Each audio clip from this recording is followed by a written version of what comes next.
Hai guys, jumpa lagi di Rasa Prima. Melihat apa yang dirasakan, merasakan apa yang dilihat.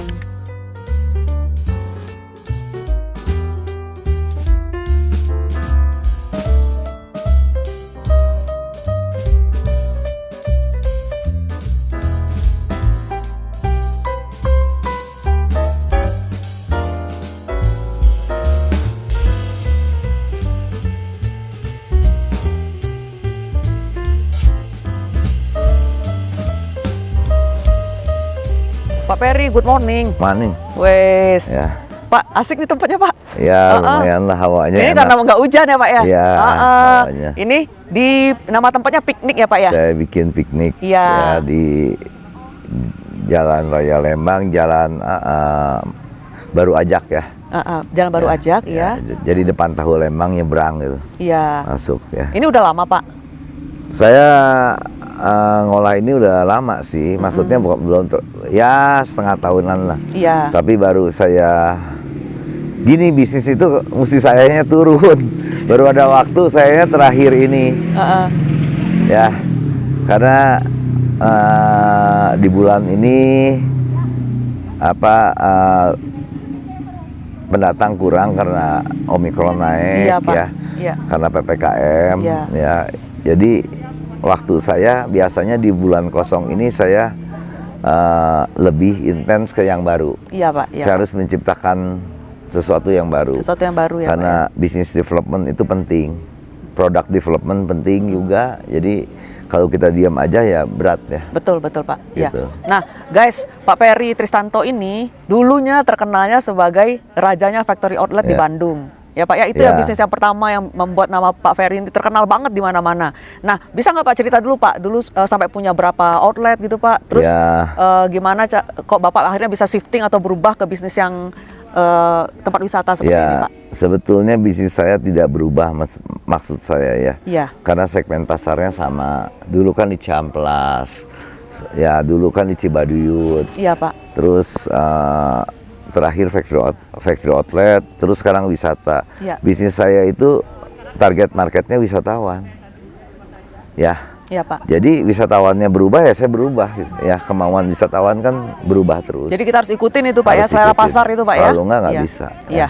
Jadi Jadi saya nggak berubah, sebetulnya segmen pasar saya sama. Iya. Cuman konsumennya yang berubah ya saya ikutin. iya. Gitu ya. Jadi namanya menyesuaikan diri, Pak ya, adaptasi ya, Pak ya. Ya adaptasi, kemauan orangnya saya ikutin. Jadi yang saya pikir abis ini nextnya apa gitu. Tempat wisata juga udah terlalu banyak. Iya. Saya lagi memikirkan nextnya apa. Kalau nggak berpikir nextnya ya itu. Iya. Saya teman baik saya Pak Renald Kasali Pak kan Renald, ya, kan bicara dia katanya ya perubahan itu membawa resiko. betul. Ya, tapi kalau nggak ada perubahan, nggak ada pembaruan. Iya, Jadi betul, terus ya, Iya, betul, resikonya itu yang membuat saya beresiko, ada resikonya lah. Ya, jadi saya udah buat bisnis tuh 170 tempat sekian Iya. selama hidup saya. Iya. Jadi yang saya pikirkan nextnya seudah ini apa? Ya karena wisata juga sekarang, waduh, semua tempat, semua daerah bikin wisata. Iya. Ya saya mesti lari lagi kemana gitu. Iya, iya, Pak. Ya, Ya. gitu. Nah, Pak, ini kan kemarin tuh kita baru aja istilahnya mau enjoy lagi ya, Pak ya. Udah mulai bisa jalan lagi, udah mulai bisa ke tempat-tempat wisata, udah mulai bebas, Pak ya. Nah, dengan adanya Omikron ini, Pak, kan jadi kondisinya balik lagi seperti PPKM lagi gitu, Pak. Nah, Ya. gimana Pak Bapak menyikapi ini, Pak? Saya rasa gini, kalau PPKM sekarang level 3 ya, kita masih boleh buka, mall masih boleh buka semua, resto masih bisa Iya. buka.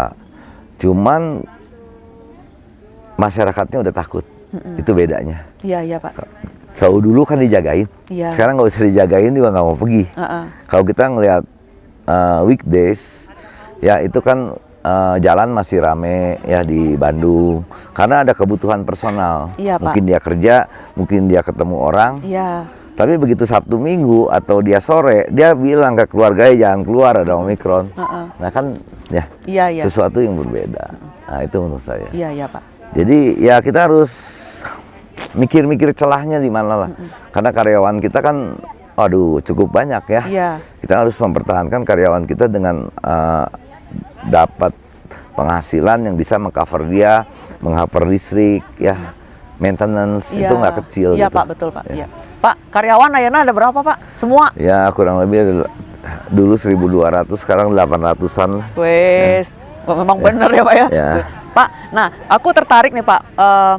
Pak Peri itu berapa kali kan kita pernah ketemu, pernah bicara. Pak Peri bilang bukan gua yang ngidupin karyawan, mereka mah yang ngidupin kita. Nah, bisa bicara sedikit nggak, cerita sedikit nggak tentang Karyawan. konsep itu Pak? Ya karyawan kita yang hidupin kita nggak ada dia juga ya. Kita cuma ngopi di sini. Iya. Ya, terus kita nanti makan. Yang biayain kita siapa? Dia gitu. Menurut saya mereka yang menghidupi saya, bukan saya menghidupi mereka. Ya itu konsep saya gitu. Bagaimana mereka menghidupi saya dan mereka juga bagaimana hidup sejahtera. Ya itu kita biasanya selalu saya senengnya kasih target ya. Terus menjadikan mereka entrepreneur. Saya bilang ngapain kamu kerja aja, udah dagang aja di tempat saya. Nah seperti itu konsep saya. Karena dalam hidup ini menurut saya nggak ada orang besar menolong orang kecil. Kita ditolong orang-orang yang lebih kecil dari kita, gitu. Ya. Jadi ya menariklah dengan karyawan, dengan pedagang-pedagang di tempat saya. Itu cukup menarik, ya. Cukup menariknya ya. Mereka bisa umroh, mereka kebeli mobil, kebeli rumah, terus mereka kadang-kadang ngomong terima kasih ke saya. Padahal saya harus terima kasih ke mereka, ya mereka udah menghidupi saya, tapi mereka masih ngomong terima kasih. Nah sama dengan segmen pasar juga gitu, segmen pasar di bawah ini cukup menarik, karena dia bayar, dia yang ngomong terima kasih. Kalau pelayanan kita bagus, Pak. Ya. Ada appreciate-nya. Pak. Kalau di atas, dia pikir kalau segmen pasar saya di atas, dia pikir memang seharusnya kan. Tapi kalau segmen di bawah itu menarik, pelayanan kita bagus, dia bayar, dia ngomong terima kasih. Nah saya senang dengan kelas-kelas ini. Oke, Pak.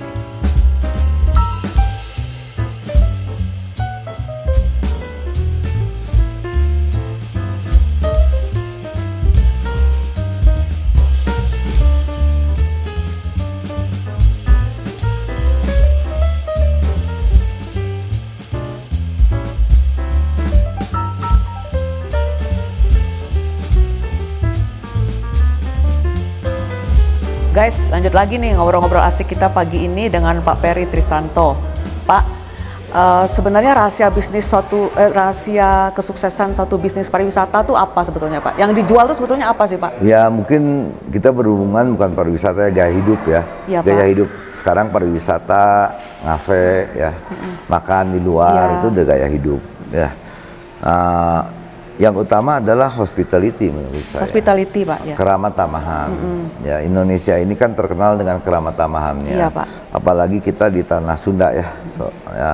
Ya itu harus yang diutamakan itu. Iya. Sebetulnya bukan bicara kita tentang makanan, bukan bicara tentang kita bangunan gitu ya, tapi keramat tamahan itu yang paling penting, karena saya ngamatin selalu yang rame itu kayak gitu, gitu. Karena saya kerjanya kan dari bangun pagi saya muter-muter tempat saya, malam saya masih keliling-keliling ke tempat orang. Jadi kenapa ini rame kan? Ya ternyata yang ada hospitality yang baik itu yang rame, bukan kita bicara makanan. Gitu. Oke. Nah kalau di tempat Bapak ini Pak, yang satu ini aja kita bicara yang piknik ini ya. Nah, hospitality itu diterapkannya gimana Pak? Gini ya, di situ harus ada soulnya, rohnya. Soul ya Pak ya, harus ada soul. Rohnya itu biasanya kita memakai orang-orang yang lebih tua. Ya, yang seumur saya. Jadi udah tua nih. Ya, malahan yang lebih tua biasanya ada pensiunan yang daripada ngapain di rumah sih, tolong di tempat saya aja. Gitu ya, kerjanya cuman menyapa, ngobrol sama orang. Ya, karena kita yang tua ini harus belajar dari yang muda, bukan yang muda belajar dari yang tua. Mereka lebih pinter, tapi kita udah punya segalanya. kita bisa belajar kepintaran mereka asal tahu lah apa itu misalnya zaman sekarang kripto gitu misalnya. Kita harus tahu gitu, tapi nggak usah menelusuri, yang menelusuri anak muda lah pusing betul, gitu ya. Betul. Nah, mereka nggak bisa, kalau kita tahu mereka yang lagi happening di mereka apa, yang what's going on di mereka, kita belajar, mereka nggak bisa belajar kayak kita. Karena kita punya pengalaman hidup. Betul, jam terbang apa istilahnya tetap, ya Pak ya. Pengalaman hidup itu penting sekali untuk bisnis hospitality. Itu menurut saya ya. Iya Pak. Misalnya kita ngomong satpam itu ya. Bagaimana satpam itu nggak kelihatan seperti satpam. Terus yang bersih-bersih misalnya ibu-ibu yang tua. Karena mereka menyapanya enak. Kalau ada anak kecil buang sampah, dia sapa. Nggak boleh buang sampah di sini ya. Di rumah dan di sekolah, orang tuanya tuh seneng. Tapi dengan sapaan, kalau satpam nyapa kan, ya, waduh dia bilang belagu amat tempat ini gitu. Tapi, nah sentuhan-sentuhan itu, misalnya karyawan kita ada yang bawain coklat, ngantongin coklat, ada anak kecil kasih. Nah, yang kecil-kecil aja, ya itu menurut saya. Wah menarik banget nih, guys, bicara dengan Pak Ferry ini, ya. Minum hal apa? Minum Pak? Iya. Oke, Pak. Tadi kan katanya jumlah karyawan sekarang 800-an ya Pak ya? Iya. Kumaha Pak caranya mendisiplinkan karyawan sebanyak itu? Ya, mereka kan mempunyai talent yang berbeda, mempunyai hobi yang berbeda. Tapi ada satu yang harus dijalankan yang sama, yaitu bagaimana mereka taat dengan agamanya. Itu dulu menurut saya. Mungkin dari 800 itu yang tidak muslim karyawan saya cuma 3 orang. Oh gitu. Semuanya muslim misalnya. Oh iya Pak. Nah, jamnya sholat harus sholat. Saya selalu bilang, kamu harus disiplin dengan agama kamu. Baru kamu disiplin dengan saya. Kalau ke agamanya nggak disiplin, bagaimana ke saya gitu ya. Nah, contohnya seperti itu ya. Terus sentuhan-sentuhan lain. Saya selalu bawa uang 20 ribuan, 50 ribuan saya bawa. Yang bersihin WC, yang manapun kelihatan rajin, saya deketin. Ini buat kamu jajan. Kayak kasih tips gitu Pak ya? Penghargaan ya Pak ya? Maksudnya buat ini kamu jajan, kamu rajin, pertahankan kerajinan kamu. Cuman sentuhan-sentuhan itu nggak ada lagi lah. Kita hospitality kita terhadap customer, juga terhadap karyawan. Pakai hati, kalau nggak pakai hati, susah karena karyawan kita tuh punya sense of belonging, ya merasa memiliki ada, loyal ada, ya kerja keras ada. Dia mau kerja sampai jam berapa mau. Ya saya pernah buka toko di Australia, di Singapura kan ada jamnya, jam 5 pulang ya. Kalau di sini suruh lembur sampai jam berapa juga mau, asal jelas hitungannya. Pak. Haknya jelas. Nah seperti itu. Cuman yang nggak punya apa smartnya. Bagaimana dia smart? Ya kita bekerja bersama mereka, nggak ada meeting, nggak ada instruksi, SOP Pak. Tetap harus ada, job desk harus ada, tapi multi talent lebih penting. Jangan ke job desk terus atau ke SOP terus, multi talent. Kamu ada tisu, nggak usah nyari tisu, ada sampah atau tisu di lantai, nggak usah nyari cleaning service. Kamu buka, ambil sendiri. Dan itu harus dicontohkan oleh kita. Tidak bisa lagi. Tidak bisa pakai perintah. Pak. Aku nggak setuju. bisa. Begitu ada meja makan, habis makan belum dibersihin karena mereka sibuk. Ya banyak, misalnya penuh restoran. Ya saya bersihin. Ya dia akan melihat saya. Begitu tamu kurang bangku, cepat saya ambilin bangku. Nggak usah nyuruh. Lama-lama dia melihat dan dia menuruti saya. Seperti itu. Itu nggak bisa. Saya punya ponakan, dia bilang sama saya, ya dia sekolahnya di Amerika, di settle, dia udah ikut saya ngurusin tahu berapa tahun. Begitu dia saya kerja seperti itu, ya dia bilang saya nggak bisa kayak Om, kerja kayak Om nggak bisa. Ini ya sarjana dari Amerika suruh kerja ya beresin meja saya. Tapi saya lakukan terus, akhirnya nggak ngomong lama, 3 bulan dia bekerja seperti saya. Dia yang ngomong saya nggak bisa bekerja kayak Om. Awalnya dia ngomong gitu Dia ya. ngomong gitu. Tapi karena saya melakukan itu, Iya. dia menuruti. Iya. Nah, itu. Nah, indahnya bekerja bersama karyawan. Karena di situ kita bersama. Mungkin kita juga nggak ngerti. Dia lebih ngerti. Iya. Nah, jadi belajar terus. Betul. Ya, saya bikin sayur lodeh. Bagaimana ngegoreng telur yang crispy itu. Saya liatin, saya belajar dulu dari orang. Saya ke Jogja kemarin, saya belajar dari orang. Saya turutin. Iya. Saya goreng telur sama-sama dia gitu ya. Iya. Ya menarik gitu. Ya sama di tahu lagi rame. Saya goreng tahu. Iya. Saya bekerja bersama karena ya sayanya juga enjoy ya. Iya, iya, Pak. Ya enjoy. Saya merasa itu bagian juga dari hidup saya, karyawan itu. Iya, iya. Jadi menarik lah itu. Oke. Ya nggak ada lagi karyawan di dunia ini yang seindah di Indonesia, khususnya di Jawa Barat. Gitu. Iya, iya, Pak. Iya. Oke. Nah, itu menarik banget nih, guys. Jadi saya lihat Pak Perry ini adalah seorang leader, tapi dia leadnya by example. Jadi melakukan apa yang perlu dilakukan agar orang-orang bisa mencontoh ya, Iya. Pak ya, melihat gitu loh. Nah, menarik banget. Nanti kita lanjut lagi, guys.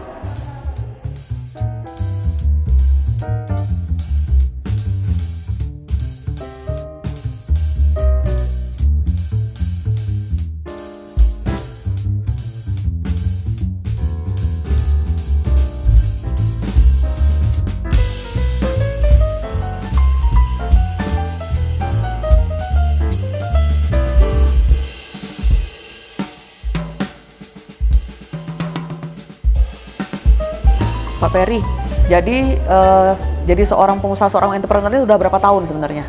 Saya dari tahun 88 ya, saya mau mulai bisnis sendiri. Iya. Saya jalanin terus, saya enjoy soalnya untuk menjalani bisnis. Iya. Ya, seperti itu. Jadi ya bisnisnya ada product life cycle, ada introduction, growth, maturity, decline. Waktu kita maturity, bagaimana kita introduction yang baru. Jadi begitu decline, ya. Nah, Ada yang makanya baru saya ya, bilang ya. business development itu penting, product development penting. Ya di bisnis tahu misalnya produk apa lagi Iya. developmentnya, atau buka di mana lagi itu business development. Contohnya business development seperti itu. Tapi saatnya sekarang kita nggak punya, udah habis nih 2 tahun ini, nggak ada modal, nggak ada apa.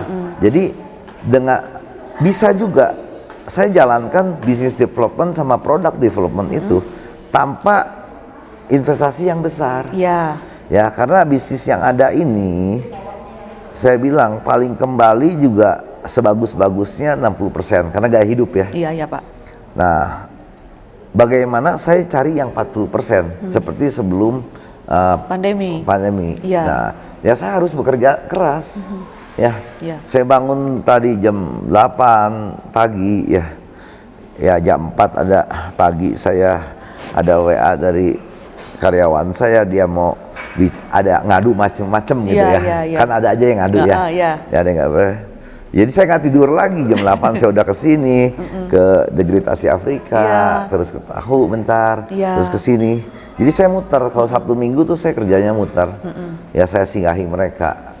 Ya, singgahi, saya ketemu dengan karyawan saya. Malah anehnya gini, karyawan saya tuh kalau ketemu saya dia tanya, "Pak kapan kesini?" Oh gitu. Nah itu menarik buat saya. Iya. Karena biasanya didatengin oleh Bos malah ini gitu dia ya. takut kalau saya kok nggak kesini Pak. Nah, Iya, itu iya. ya karena ada kedekatan itu. Iya, Itu iya. menarik menurut saya.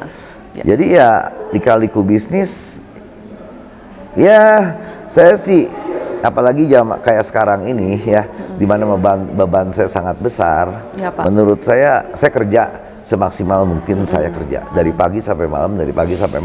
Iya. Ya karena ya kerja bersama karyawan kayak bercanda gitu ya. Iya, Tawa Pak. ya, Iya. marah-marah, ketawa kan, makan bareng kan gitu ya. Ya itu menurut saya yang menarik. Iya. Ya soal dapatnya berapa saya nggak hitung. Saya di sini baru bikin nasi dan sayur lodeh 19.000, ambil sepuasnya. Saya bilang ke manajer saya di sini, kamu jangan hitung untungnya, hitung ruginya berapa sebulan. Ya, nah begitu penuh, baru bagaimana kita untung. Iya. Jadi ya kayak startup anak muda sekarang ruginya berapa? Ruginya dulu ya, bakar duitnya dulu bakar katanya duitnya ya Pak ya. Ya, Iya, tapi iya. kan bakar duit dengan 19.000 kan ya Masih cincai lah ya. ruginya kan ya 2-3 ribu perak, tapi kerumunan yang dicari Iya, seperti itu iya, kan iya, gitu. Pak. Ya jadi ya yang kecil-kecil lah ya. Iya, iya. Ya itu lika-liku hidup saya. Ya saya dari pinggir jalan juga saya jalanin. Iya. PPKM pertama kemarin, bukan PPKM, PSBB ya. Waktu COVID baru mulai juga saya nggak dapat-dapatan sama sekali. Iya, iya, Pak. Saya berani jualan tahu di depan hotel saya. Kan saya berani jualan tahu karena enjoy. Iya. Ngapain di rumah, kan orang di rumah semua, ya minimal ya ada yang mampir lah ya beli Iya. tahu yang lewat kan gitu.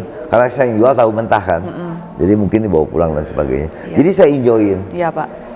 Ya terbayang kan nyari duit dari 600.000, 700.000 rupiah. Ya yang gaji karyawan aja seperempatnya ya sehari, tapi saya lakukan gitu ya. Iya, iya. Karena ya itu saya belajar banyak dari situ. Ya kalau nggak gitu nggak bisa belajar. Iya, iya Pak. Seperti Pak, itu. dari sekian lama Bapak berbisnis itu ya Pak ya, pengalaman Bapak yang paling berkesan, yang paling sampai sekarang nggak pernah Bapak lupakan tuh apa Pak? Ya menurut saya apa ya, banyak sih pengalaman sih ya. Karena saya Yang paling iya teh. ya setiap tempat saya kayaknya di kota-kota di Indonesia saya udah pernah buka ya. Oh, udah karena pernah, Pak, ya. Saya udah 170 tempat kali ya. Iya, iya. Kali bukan Kali, punya ya. iya. Ya jadi culture-nya yang berbeda. Ya jadi yang saya rasakan ya sama banyak lah ya. Lika-likunya, pengalaman-pengalamannya, tapi ya, rata-rata ya sama aja menurut saya. Gimana kitanya? Iya, betul. Ya, Iya. kembali lagi kita masuk satu daerah yang kita nggak kenal, LSM banyak, preman banyak, ya bagaimana bergaul dengan dia aja lah, udahlah. Iya, iya. Ya nggak ada masalah buat Iya, saya. iya, Ya. iya. Semuanya tuh mungkin lebih kembali pada hubungan antar manusianya itulah ya Pak ya. Hubungan manusia itu paling penting. Iya. Ya. Tapi ingat, nggak ada orang besar bantuin orang kecil Itu gitu aja. tadi ya, Pak, ya. Yang saya pikirin cuma itu, gue dihidupin semua orang yang lebih kecil dari saya kan. Itu aja udahlah. Oke. Ya. Iya, ya Pak. Seperti itu. Ya. Pak Peri, sebelum saya ganggu Pak Peri lama-lama lagi nih kan Ya. Pak Peri banyak kerjaan nanti. Ada nggak Pak hal-hal yang ingin Bapak sampaikan kepada katakanlah sesama pebisnis, pelaku bisnis di Indonesia secara umum dan khususnya untuk anak-anak muda Pak? Karena anak-anak muda zaman sekarang nih jago-jago sebenarnya bisnisnya Ya, Pak. untuk pelaku bisnis gini ya, bisnisnya ini seperti kapal. Nah, UMKM itu atau bisnis-bisnis kecil, small business itu saya ibaratkan perahu nelayan. Iya.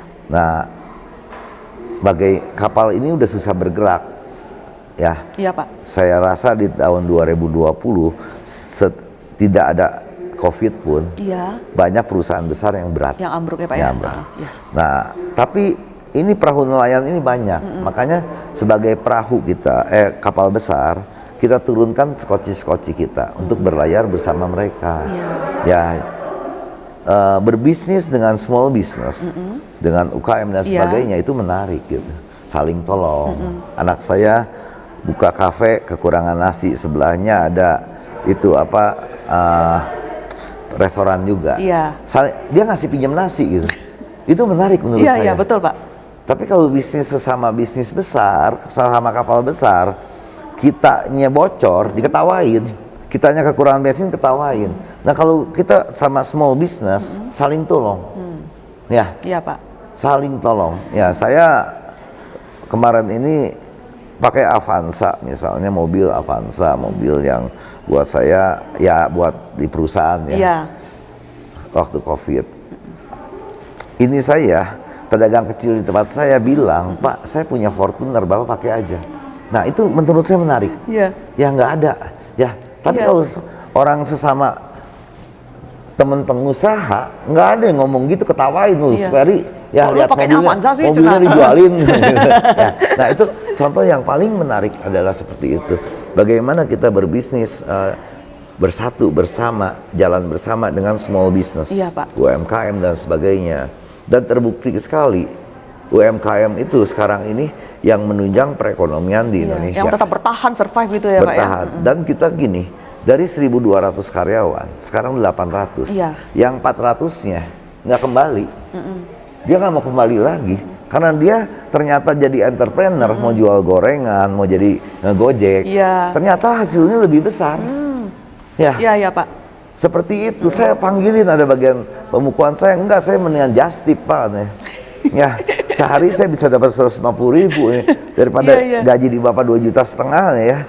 Nah, contohnya seperti itu. Iya. Ya, jadi banyak celah-celah sekali untuk orang kecil, ya, untuk berbisnis dengan modal yang kecil. Iya. Ya, saya bilang, ya, dan saya memotivasi mereka. Iya, Pak. Karyawan saya yang udah ikut saya lama, saya bilang, kenapa kamu nggak dagang sih? Dagang tempat saya aja. Tapi aturannya ikutin. Iya. Tapi kemauan saya tolong turutin. Packagingnya, segmen pasarnya kemana, harganya berapa, ya yang cocok, bukan yang murah ya, yang cocok. Nah itu menurut saya menarik lah. Ya jadi saya betul secara finansial pada masa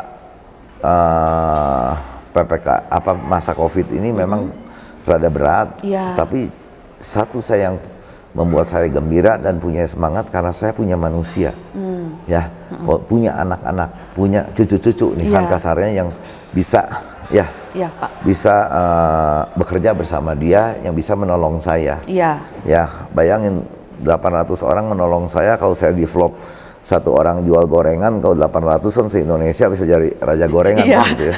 Ya contohnya seperti itu, Pak. Ya hanya yang ada di otak saya seperti itu.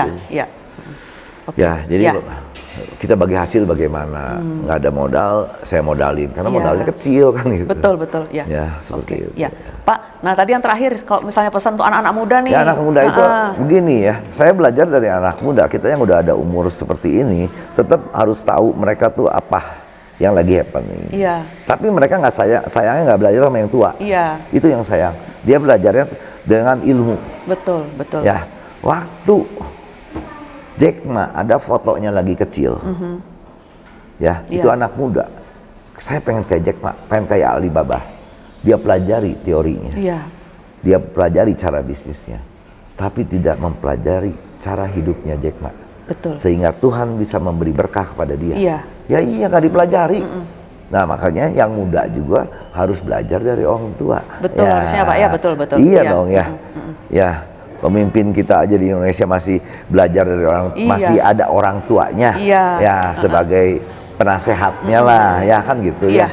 Kalau nggak ada gitu, semua anak muda rusak. Ya, kita yang tua perlu belajar dari mereka. Apa yang terjadi? Tapi mereka juga harus belajar dari yang tua. Ya, pengalaman hidup terutama, atau mengamati orang tua tuh gimana, kalau menyapa tuh gimana, kalau melayani tuh gimana, amati gitu. Jangan dengan teori aja. Nah teori kita harus sedikitnya tahu, bukan belajar, bukan kita mengetahui menguasai tahu ya, zamannya kayak gini, zamannya startup, teknologi segala macam ya, digital kita harus Pak tahu, gitu. Jadi generation gap itu memang ada ya Pak ya? Generation gap ada. Ya. Justru kalau yang tuanya seumur kita mengetahui mereka, kita leading. Ya, karena dia nggak punya pengalaman hidup. Tapi yang dia punya, kita bisa tahu. Nggak menguasai, tapi tahu. Ya, karena gampang kalau yang gitu kan, misalnya finance yang bagus bagaimana, medsos yang bagus, ya kita tinggal bayar aja kan. Iya dong. Tapi pengalaman hidup lu bayar kemana? Betul, nggak ada. Iya Pak, bener. Oke. Ya Pak Peri. Kalau memang nggak ada lagi Pak yang mau disampaikan, saya mau bilang, mau bilang terima kasih banget Pak Peri, udah mau saya repotin, udah mau saya ganggu. Sama-sama lah. Semoga sehat terus Pak, yang paling penting Pak ya. Sehat terus, bisa tetap membangun kebersamaan bersama karyawan, tetap bisa istilahnya membahagiakan orang lain dengan usaha-usaha Bapak ini, menyenangkan para customer ya Pak ya. Saya appreciate sekali teman-teman. Itu tadi ngobrol-ngobrol asik saya dengan Pak Peri Tristanto. Banyak sekali yang bisa kita pelajari dari beliau. Ya, beliau itu dari tadi yang saya dengerin, beliau adalah seorang leader yang lead by example dan juga memperlakukan para karyawannya dengan begitu manusiawinya, ya, bergaul dengan karyawannya. Ya. Semoga pembicaraan ini bisa menginspirasi teman-teman semua. Salam sukses selalu, salam sehat selalu. Jangan lupa subscribe ya. Terima kasih.